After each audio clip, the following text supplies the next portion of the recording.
Hello everyone, Brian Schwager, founder of the Wellness Movement Center. I want to use this short video clip as a prelim to the videos that I have with this introduction to kind of talk a little bit about physiological load and physiological readiness for exercise. Now, the more complex the exercise, the more nervous system response is required. So without proper rest or proper lifestyle, people's nervous systems are quite compromised. I call that a decrease of physiological readiness for more complex exercises like you're seeing here.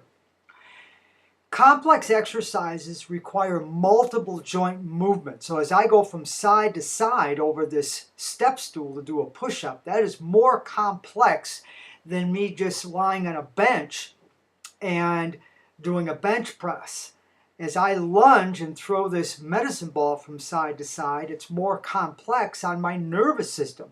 The nervous system demand goes up as the functional demand goes up on the body. Here I'm doing a little shadow boxing, and there again, these are complex movements that require an increase of reflex stabilization and a properly tuned physiological system.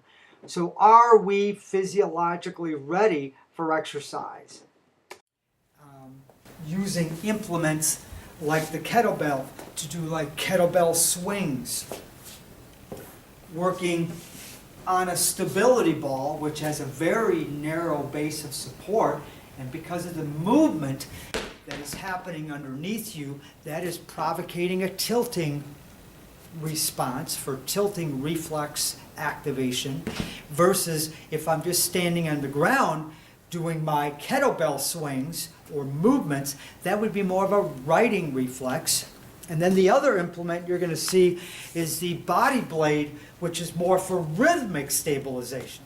Now I guarantee you that most people, most fitness enthusiasts are not aware of this, because I test people all the time that are fit, okay, and I test their nervous system response, and I find out that their nervous system is overstimulated, so that they've been compensating for years or months, which has created all kinds of movement impairments, muscle tightness, and weakness.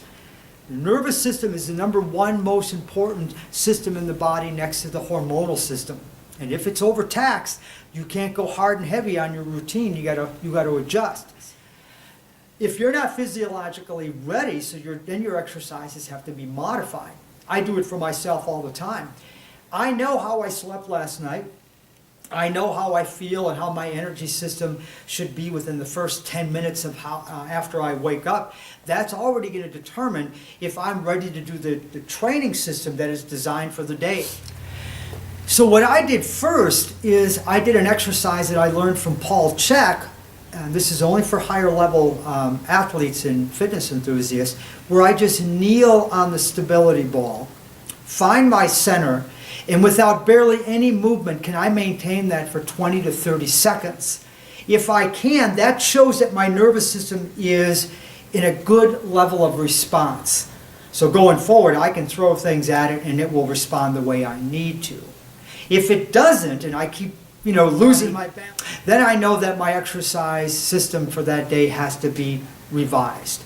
So I may be doing less exercises, I may be doing less sets, or I may just go and do my work-in training system that I always have ready for me for situations like that. So what we're talking about here is physiological readiness, especially for exercises that are more complex. Because let's go on now and watch me go through these exercises, and I'll narrate how and what they do and what the benefits are. So here's an exercise I was telling you about. This is actually a test, and I just kneel on the stability ball, see if I can make it 20 to 30 seconds without much movement at all, and that will help determine my physiological readiness for exercise. And again, do not attempt to try this unless you've been pre-qualified by a fitness professional such as myself. I don't want you to fall off the ball and hurt yourself. Alright, so now we have some rhythmic stabilization while I'm on the stability ball. So twice as challenging, using that body blade to reflexively stabilize all of my stabilizers, not just my inner core, my outer core, my rotator cuff, my hip stabilizers. Just a whole lot going on there. So again, we get to that complexity of the exercise and neurological demand that goes up, and you could see how this would really be a benefit for those who have sports or recreations that require this kind of rhythmic stabilization or tilting reflex response. So my equestrian athletes, myself who loves to skateboard, my mountain bikers who like to really ride aggressively, anybody that is getting on an object that is moving underneath them and requires a higher level of stabilization would benefit from this type of exercise. Another one would be motocross racers. So we don't really think about this type of training and the carryover it has to sports until we understand the science behind it. All right.